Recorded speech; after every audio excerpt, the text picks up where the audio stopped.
Corey here from Solenoid Studio, and today I'm going to be doing a mini guide or walkthrough for mixing massive drums, especially for metal. This is part of a larger series that I will eventually be releasing as basically a mixing tutorial on how to mix different instruments and get the right sounds for your type of musical style.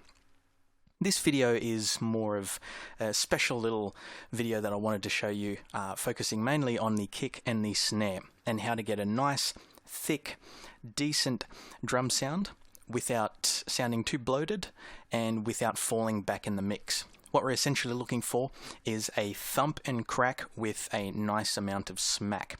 That's what you want out of the bass and the kick. Now, what we'll need for this, we'll need this list of plugins. We'll need a fast compressor, which is basically a compressor that is usually modeled off a compressor called the FET compressor. And you can find this sort of compressor from Softtube and another Softtube version from Native Instruments. Next, we're going to need an EQ that has a high-pass filter. There's plenty of these around. You can get them from Waves, Softtube, Brainworks, Native Instruments, so shop around and find the one that works best for you. Next, we're going to need a transient tool, which is basically a tool that helps shape the transient punch and impact of an audio signal. Again, you can get one from Waves, Softtube, and Native Instruments. Next, we're going to need a decent limiter. Now, a limiter can be purchased from, again, Waves, or a company like Brainworks. And what you essentially want is a limiter that isn't too expensive, doesn't have too many bells and whistles, but one that does have a good amount of clarity, something that has a relatively decent amount of transparency and doesn't squash the sound too much when you're brick wall limiting. Waves has a decent version called the L2, which you can purchase usually on sale for a decent price. And when you go to the Waves site, they have a lot of things that rotate around on sale every month. So if you don't find the one that you want on sale, then just wait a couple of weeks and chances are it'll be on sale again. The last thing we're going to need is an algorithmic reverb. There's plenty of these around, and the reason I choose an algorithmic reverb is because a convolution reverb is a captured impulse that is recorded and sampled. It's good for placing an instrument in a certain space, but algorithmic reverb is a little more subtle, a little more creative, and it's better for adding an effect because it doesn't place the instrument too deeply in a space. Now, what we're going to be doing is we're going to be creating 4 buses that we will route audio to. We're going to be producing an X kick and snare, which is basically a overly produced kick sound and snare sound that we mix in with the audio. And next, we're going to be routing the original drum tracks through to these buses. And finally, we're going to be blending the audio together to find a nice balanced mix. Now, these are the plugins that I will be using for this tutorial. I decided to go mostly with plugins from Native Instruments because these plugins that were designed by Native Instruments and Softtube are available in the Complete Ultimate package. And a lot of people buy this package. It's a very It's a very affordable package that contains hundreds of gigs of instruments and plug-in effects. So it's easy to get your hands on that and not have to spend too much money. So I'm going to be working with them because a lot of people use them and it's easy to get your hands on them and use them. So I'll be using them as an example. I'll be using the VC160 compressor, which is a good kick and drum fast compressor. I'll be using the VC76 compressor, which is a good alternate drum compressor. I'll be using the Solid EQ. I'll be using the Transient Master. I'll also be using the L2 limiter from Waves. And finally, I'll be using the RC24 algorithmic reverb. And all of these, except for the L2 limiter from Waves, can be found in Complete 9 Ultimate, so they're easy to get a hold of.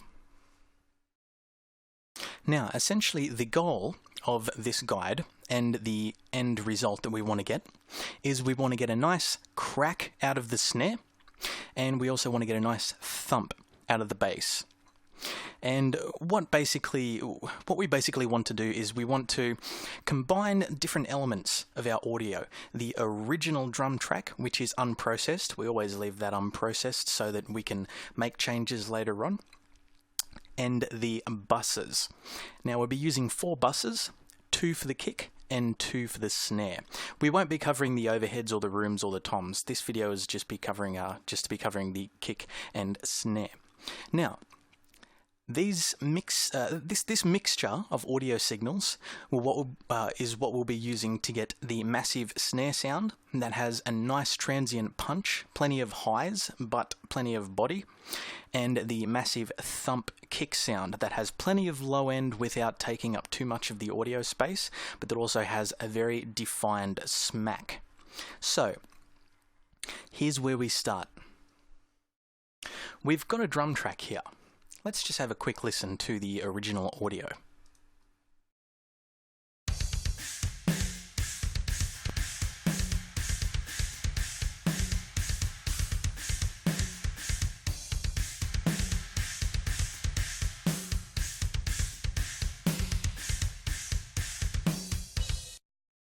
Now, it sounds nice, plenty of dynamics, nice and clean, pristine, not too much background noise. But even though it sounds good on its own, if we place it in a mix with guitars and bass, it won't sit. It will basically fall into the back, and it will sound like someone is in the next room attempting to play drums over the top of the guitars. So, what we'll do is we will leave the toms, the overheads, and the room mics. We'll leave them. We won't touch them. We're going to create 4 buses, which we'll be using for the kick and the snare. Now, depending on how you create a bus in your DAW, do that. Let's just add a bus channel, add a bus channel, add a bus channel, and add the final bus channel. Now, we'll title these appropriately. This will be the X kick, X snare,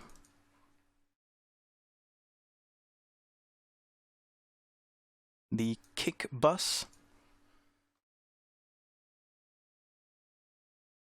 and the snare bus. Now, we'll just pull the volume on all of them down for now, because when we send our kick and our snare to them, you'll hear the signal from the original kick and snare tracks, plus the signals coming from these. You're basically doubling and quadrupling the sound effectively when you're routing through buses. Now, let's go up here to the track. We've got the kick track. Let's solo that for a minute. Now, we're going to send this to the X kick, and we're also going to send it to the kick bus. Now let's get the snare. We're going to send these X snare and snare bus. Now, let's add in the other buses. First, let's have a look at the X kick. We'll just mute the snare for now because we'll be focusing on the kick. Now, first thing we want to do is we want to bring up the volume of the X kick so that we can hear everything that's going on.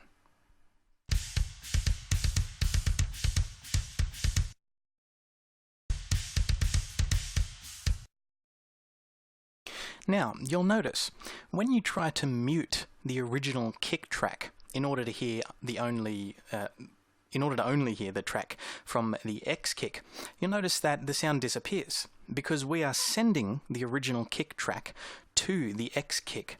So the X kick track needs the original kick track in order to function properly.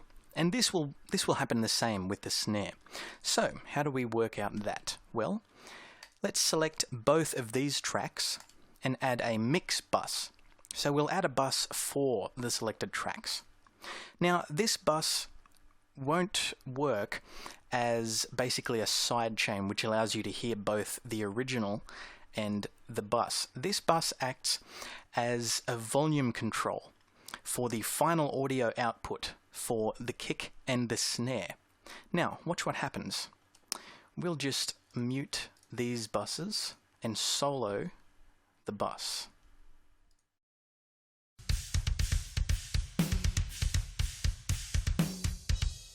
Now you can hear both of the instruments.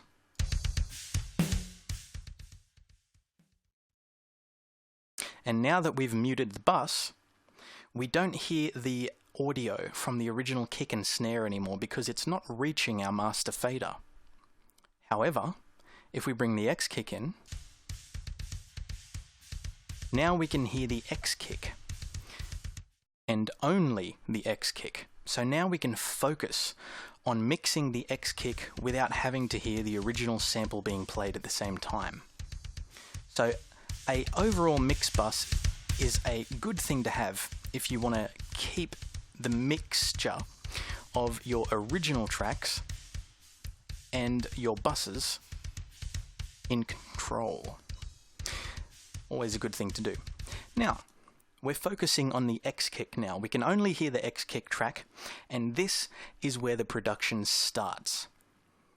Let's open up a compressor. Now for this I'll be using the VC160. What I like to do is I like to use two different fast compressors for the X kick and for the kick bus.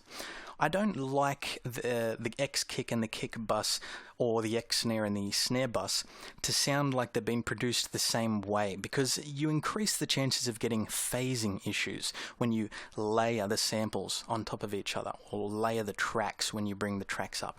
So I'm going to use the VC160 on the X kick. Now, in usual cases when mixing, we put the EQ first, and then we put a compressor on to basically enhance and decrease some of the dynamic range of the instrument that we've EQ'd. But in the case of more extreme mixing and producing sounds that are designed to have effect rather than be mixed for balance sake, like an X kick or a kick bus, we put the compressor first. So that way we compress the dynamic range, get a bit of a pump out of it, and then when we put the EQ on, we basically enhance the compression effect. So it basically works the other way. Instead of increasing the dynamic range and getting rid of any unwanted dynamics by using the EQ then the compressor, instead we're decreasing the dynamic range and then enhancing the compression effect. This is a good way to get a nice, interesting effects sound, because basically we're mixing in an inverted way. Now, let's just put the kick on. Now, the threshold is fine for now, we'll keep it where it is. The output on the VC160 is usually in the right place, which is at about 5.8. And the compression is usually about 4. 4 is a good choice for your compression ratio. Now, let's focus on the threshold. Let's start pulling that threshold down.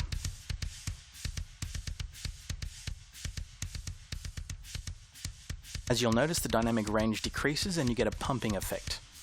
Now, ideally what we want is we want the compression to stay around about 5 to 8 dB so that it doesn't hit the 10 mark.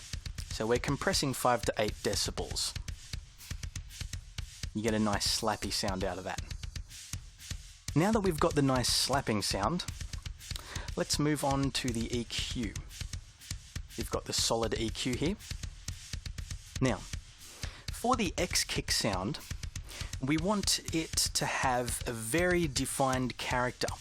We want the X kick to add all of the elements that the original kick and the kick bus won't have.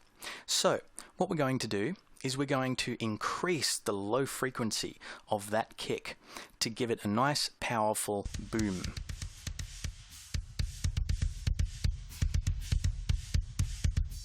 Now, as you can see here, I'm not even going to touch these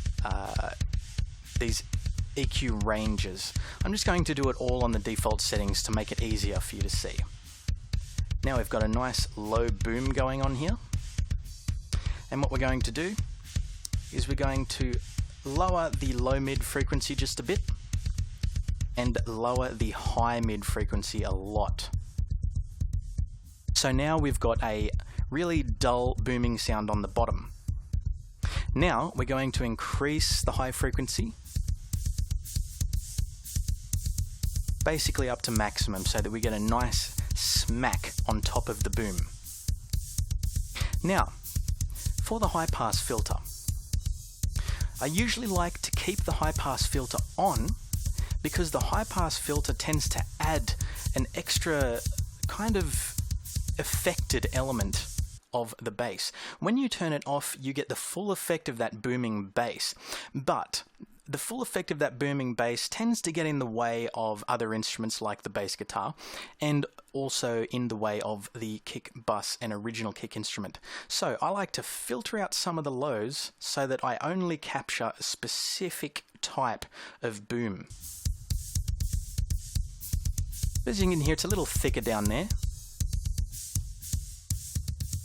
And as we move up, the boom gets thinner.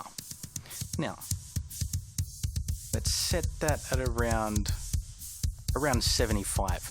So now we've cut out a lot of the much lower frequencies that are harder to hear but will get in the way of the mix. Now we've got a nice slapping low booming drum effect.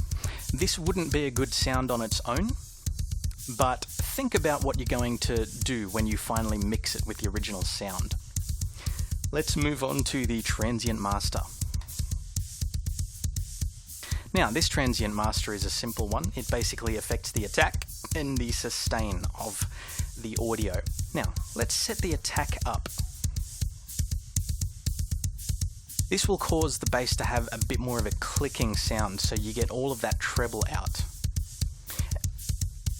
And we'll increase the sustain.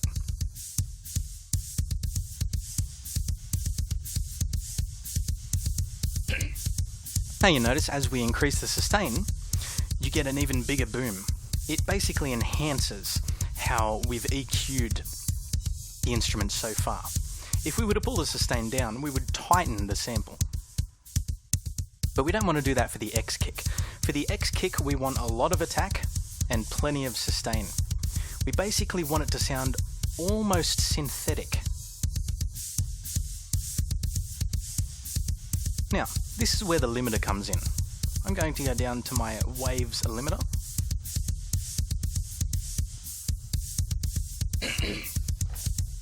And why am I using the limiter? Now, usually people will use a limiter on the master channel to basically stop audio from clipping and also to bring it up to volume, and in extreme cases to make it sound louder than everyone else in order to stick out like a sore thumb. Now, we're using the limiter in creative usage here with the kick.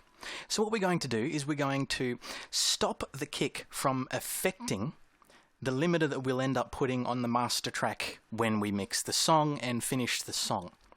Usually you'll use a limiter on when you're either mixing or mastering. A lot of people use it in the mastering phase. Now, if you leave too much dynamic range in the affected tracks of your kick, such as the X kick and the kick bus, if you leave too much dynamic range there, you'll get all of that popping and all of that heavy effect that you've produced. But that will overlap into all the other instruments, and in the final mix, when we're mastering and bringing the song up to volume, the attack from that kick will cause the entire song to limit. So then it basically destroys all of the dynamics of the rest of your instruments and the rest of your song. So then you can't bring the track up to proper volume, and you can't make the track sound to your desired loudness without it basically crushing the entire song. So we limit the affected kicks before they get sent to the mixing phase or to the mastering phase. This ensures that the kick, the effect itself, is brick-walled and not the entire song on account of the kick. So, let's bring the ceiling down by 5. This will ensure that the kick will brick-wall at minus 5 dB. You can bring it down further if you're mixing more conscientiously, but generally I find 5 to be a decent mix for bringing the decibel levels down. Of course, afterwards you can always lower and increase the track volume. Now we're going to bring the threshold up. We keep bringing that threshold up until we see regular movement with about 3 decibels of attenuation. We don't want to push it any more than that, because if we push it any more than that, the effect will be crushed and we'll lose a lot of the attack and the smack of that effect. And we don't want that. Now, we've basically created our X kick. Let's have a listen to the X kick on its own. And let's have a listen to the X kick mixed in with the original kick. So we'll put the original kick in. And now we'll mix the X kick in.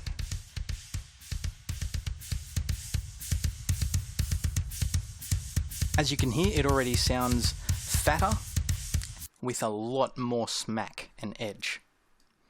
Now, we just did that to test how it sounds together. We won't get to the blending audio phase until later.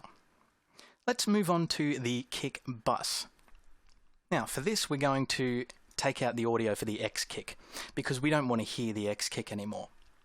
Now, the kick bus is where we process the kick sound again, but we process it with less drastic effect than the X kick. The X kick is designed to have that over-exaggerated boominess and over-exaggerated clicking treble sound. But that on its own isn't enough to get a really thick bass sound that will cut through the mix. We need another bus. We're going to use a kick bus and we're going to mix the kick using the same techniques that we've done with the X kick, but we won't be as extreme this time. We'll be a bit more balanced. And I'll also show you how we mix the EQ so that it fits in with the X kick and the EQ and frequencies don't overlap each other and create too much noise or a cancelling out of different frequencies. So let's solo the kick bus. Now, again, we get the original kick sound. Now, let's basically do what we did before. Let's put on the VC76 this time. We've got the input and output. Again, the ratio 4 is a good ratio to have, unless you want to go for something more extreme. And the output, we'll muck around with that a little later. First, let's increase the input. This particular compressor doesn't work with a threshold knob. It works the other way around. Basically, you increase the input, which increases the compression rate. Well, the compression overall. The ratio is always 4. Now, let's start pushing the input.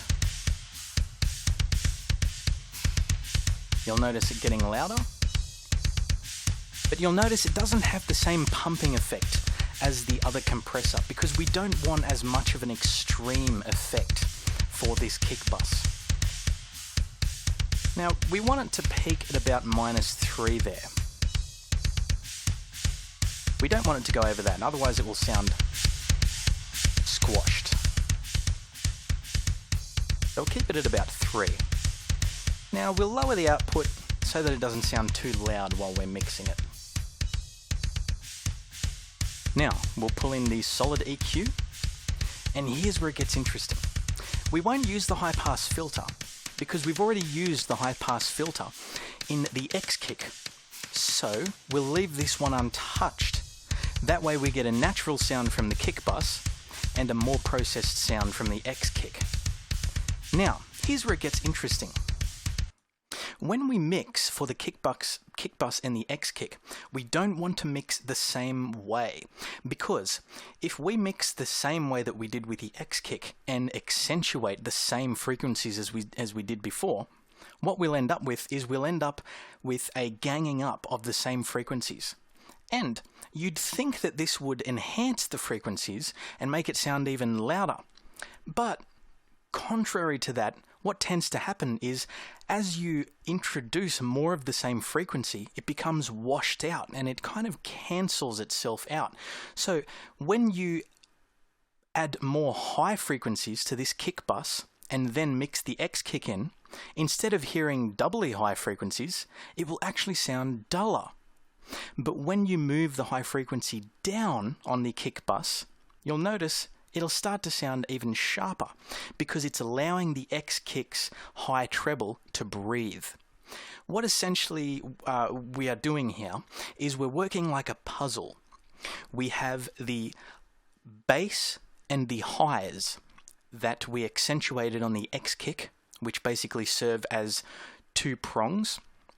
And then we lowered the mid, so we give it a dip there. And now for the kick bus, we're going to accentuate the mids just a little bit to give it a mid prong, and then lower the high frequency and low frequency to make it mix and set in with that X kick. Now, let's get to work. We're going to lower the low frequency so that we get a nice tappy sound.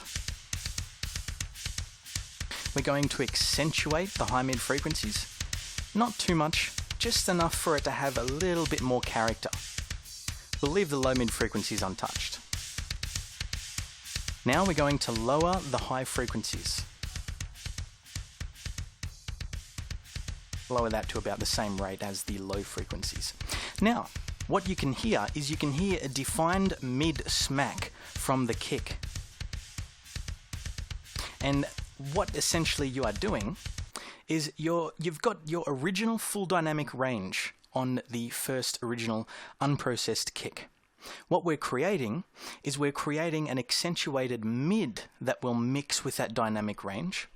And then when we piece the kick bus and the X kick together, we'll get the accentuated lows and highs and mids all together that will mix with the original kick signal to create a nice thick kick signal that is clear, defined, doesn't muck the mix up, and that doesn't sit too far back.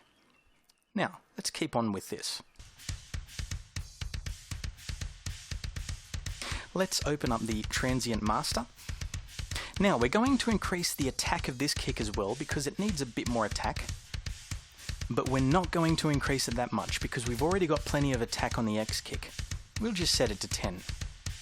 Now, as with the X kick, where we increased the transients and made it sustain more, we're going to do the opposite. We're going to puzzle it together by decreasing the transients. 30 to 25 is a good setting. And now the kick is nice and tight. So when you hear the sustained sound from the X kick, you'll also get a tightness from the kick bus. Let's go down to the L2 limiter. And let's essentially do the same thing that we did with the X kick.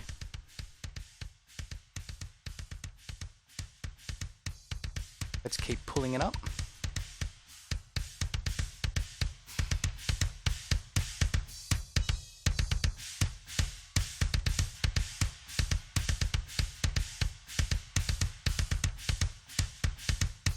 Now, it's a good idea to have it set so that at its absolute loudest, it will peak at about -3 or below -3. We don't want to push it any further than that, because the heavy limiting that we did was mainly for the X kick. This limiting is just to keep the kick bus in check, to make sure that its transients don't affect the rest of the mix.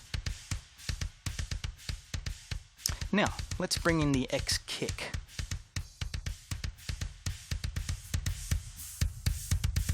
Now, you notice we're getting a boomy sound from the X kick, and when we bring in the kick bus, you can hear the mid, so it fills the sound out. Now, let's bring in the original sound. Now, when mixing in the original sound, we don't want to mix it in at the same rate as these. We generally want the unprocessed sound to be of a lower volume, so that way we don't get too much ganging up, because the original kick has all of the dynamic range. So if we mix all of the dynamic range with the special dynamic range that we've processed in these two, it'll get a bit muddy. So we'll mix it in softly. That's the original. Let's pull that down until you kind of feel comfortable that it's mixing in nicely. You might need a decent pair of ears to do this, but generally it works fairly well. And if we want more of that high smack with the low boom, we bring up the X kick, bring that down to taste. And if we want more of the mids, we can chuck that in. We'll bring that down to taste.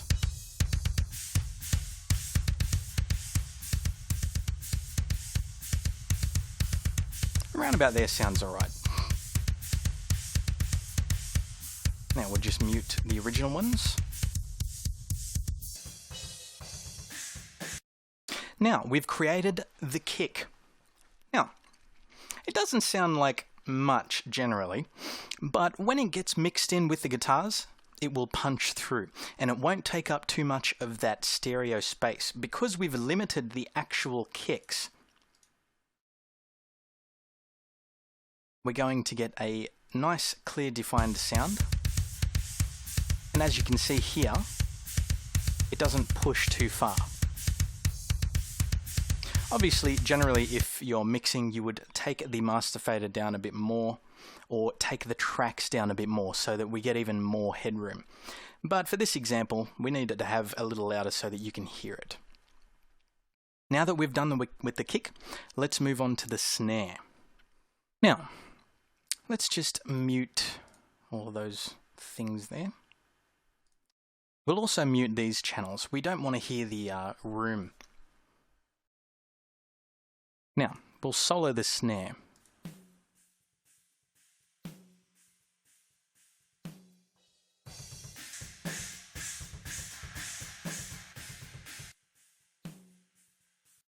Now, the snare's a little bit more tricky because it lies in the more sensitive area of the human hearing, in the upper mids to highs.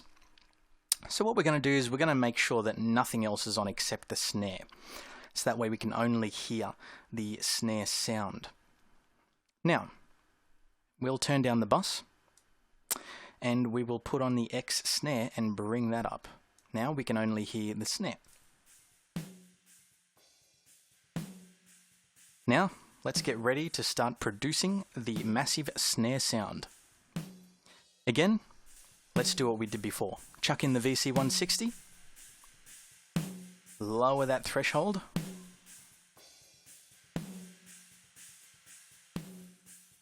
As you can hear, it's getting squashed, but not so much that it goes past or up to the -10 point. We'll bring that up just a little bit more. Got a nice pumpiness going there. And now we're going to accentuate the various frequencies. Now, how would we do this? Well, basically you can use the same technique that you used with the kick. Let's set the high pass filter up and we'll set it to a little higher than the kick. We don't want it to have too many lows. Now we're going to increase the lows just a bit to give it a bit more body. we're going to lower the low-mid frequencies a bit more. There. We're going to take out the high-mid frequencies. Now, for this, I think I might keep in some of the high-mid frequencies. About there should be good. And let's pump up the highs. Now, as you can hear, we've got a nice higher pitched sound. Now for the highs, if you want to get a bit more of that crack, you can take it down to 1 Hertz. Or you can take it up to get more of a controlled high sound. What we'll do is we'll set it to about 3. Now we get a nice defined crack. Now we go to the transient master and do exactly what we did before. We will increase the attack to get a nice punch. And as you can hear, there's a lot of punch in that. We're almost peaking. We're going to increase the sustain. Generally good to increase it until you can still hear the crack, but you get a nice sustain. Round about there is good. Now, as you can hear, we've got a nice, thick, smacking sound. Let's put in the L2, bring that down. Again, a ceiling of -5 usually works well, and then afterwards you can mix up and down to increase the track's volume in the overall mix. Let's bring that threshold down until we notice the attenuation starting to peak just under -3. There we go. That should do. Now, an extra effect we're going to add for this is we're going to add the RC24 algorithmic reverb. Generally, the small dark hall tends to work very well because it's not too it's not too potent and there's not too much of a tail. But what this will essentially do is it will make your snare have that nice blowing feeling at the tail.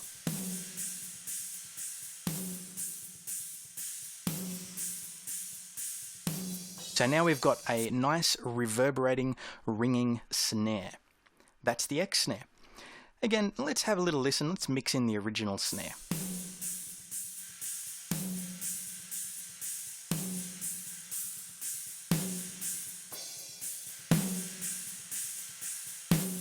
So as you can hear, we've got all the tone of the original snare, but we've got a lot more attack and a bit more of that low boom.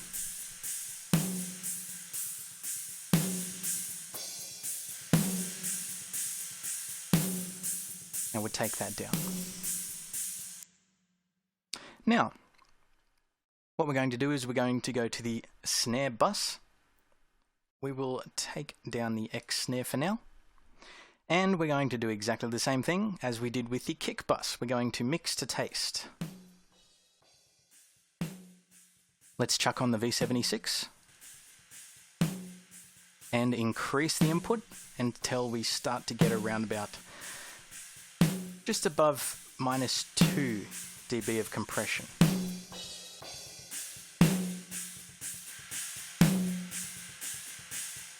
There we go. And we'll lower the output again so that we can hear a little better. Now, let's do the same thing that we did with the kick, but with the EQ. Let's leave the high pass off. We're going to lower the lows. Make it sound a bit more thin and ringy. Leave the low mids where they are. Increase the high mids. Not too much. But we want to hear a nice mid crack. And let's lower the high frequencies. This leaves room for the X snares high frequencies. Around about there should be good. Now, let's pull in the transient master. Again, add a bit of attack, but not as much as the X snare, and we'll tighten.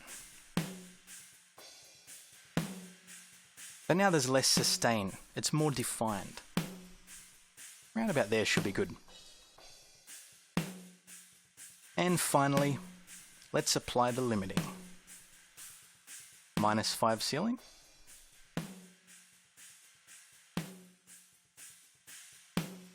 And again, with this snare, we don't want the attenuation to be too often or too much.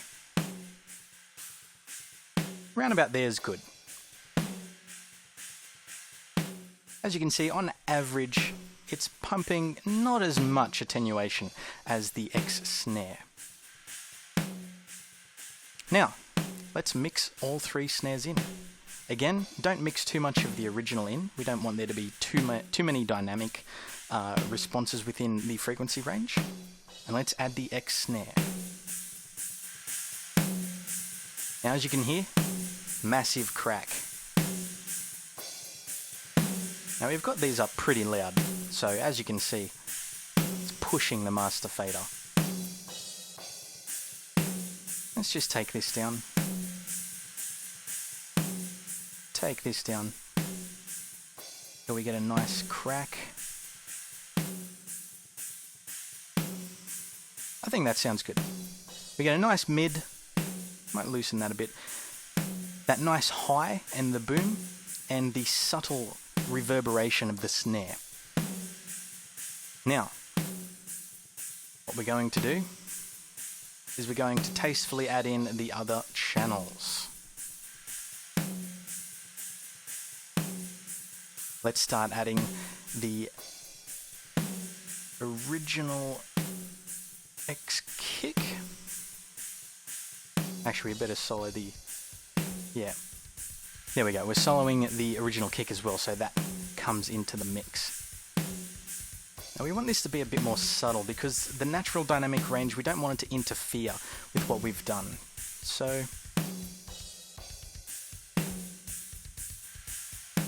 keep it about there.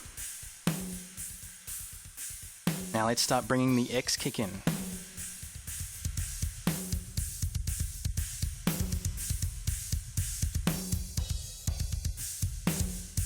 And the kick bus.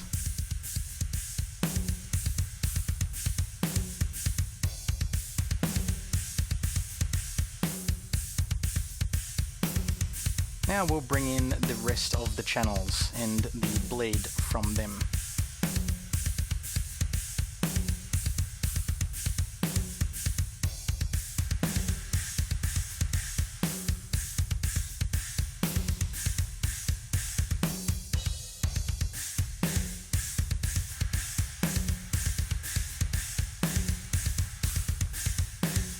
Now just for the sake of enhancing, we'll push the bus up a bit, push the kick up a bit, push up the snare, push up the buses.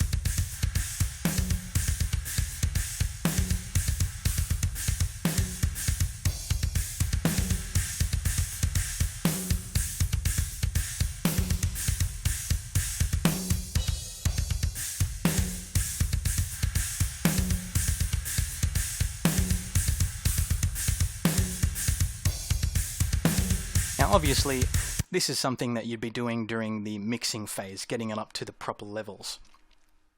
Now, as you can hear, the stereo tends to, the L2 stereo, the limiter, tends to keep them at a bit of a lower rate, which allows you to prevent from too much peaking or any clipping. And it keeps them, like I said, it keeps their dynamic range down so that they don't affect the mixing limiter eventually and cause the entire mix to attenuate on account of these instruments. Now, of course, you can also chuck the limiter after the reverb. It will reduce the reverb's effect just a little bit, but it also protects from too much transients.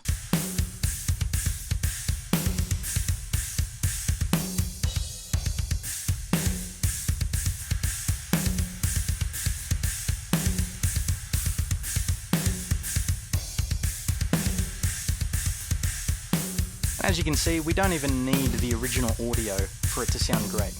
But we mix in just a little bit to keep that naturalness, that organic tone about it. Now, let's have a quick comparison. We've done all our X kicks and X snares, and we've made everything sound great there. Now, let's listen to the original audio.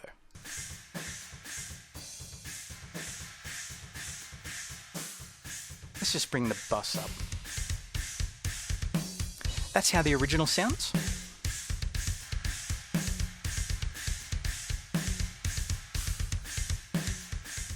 Let's bring that down. Now, here's how the mix sounds.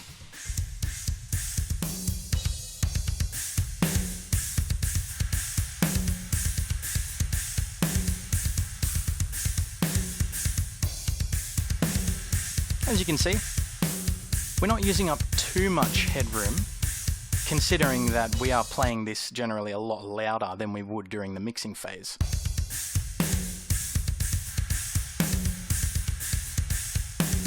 Now, that sounds great. That's how you get a nice, massive metal drum tone sound. And always remember, by following this simple formula and mixing and matching and puzzling together the lows and highs with the mids, we can also go back and tweak without destroying the way that we've produced the sounds too much. So let's say we want a little bit more of that high frequency. We can simply come back here and change it.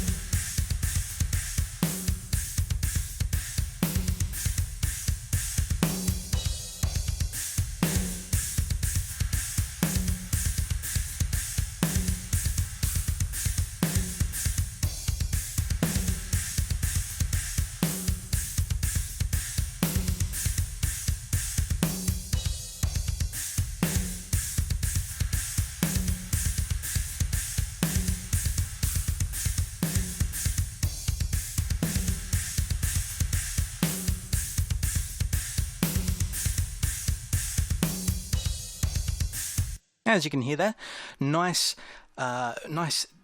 cracking mids, deep lows, controlled, and plenty of those nice snapping highs.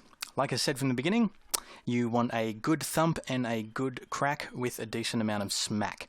And essentially, this is what we've done. Let's have one little last listen. And so you can really see the difference that we've made. And when you put this in a wall of guitars, it will cut through.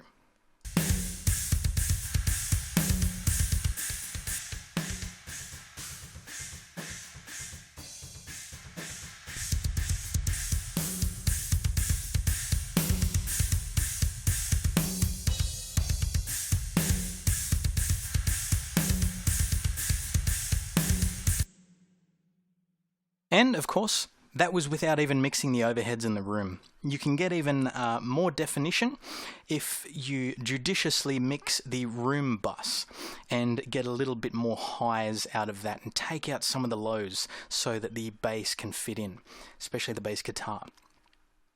And that's that. I hope you appreciated this little walkthrough. Well, not so little, but I hope you appreciated the walkthrough on getting a massive drum sound with the kick and snare and how to produce a interesting X kick and X snare using the source audio rather than having to resolve to using trigger programs and use electronic drums. You can always get a unique X kick and X snare sound. And remember, we weren't even going to outrageous with the X kick and snare. We're just enhancing it. If you really want to get into it, you can make the original audio kick and snare sound like digital X kicks and snares. You can do some crazy stuff with EQ and even with a distortion plugin. So, I hope that helped, and I'll check you later with another library that we didn't do in this video. I'll check you with another mixing tutorial and also a library. I'll check you later.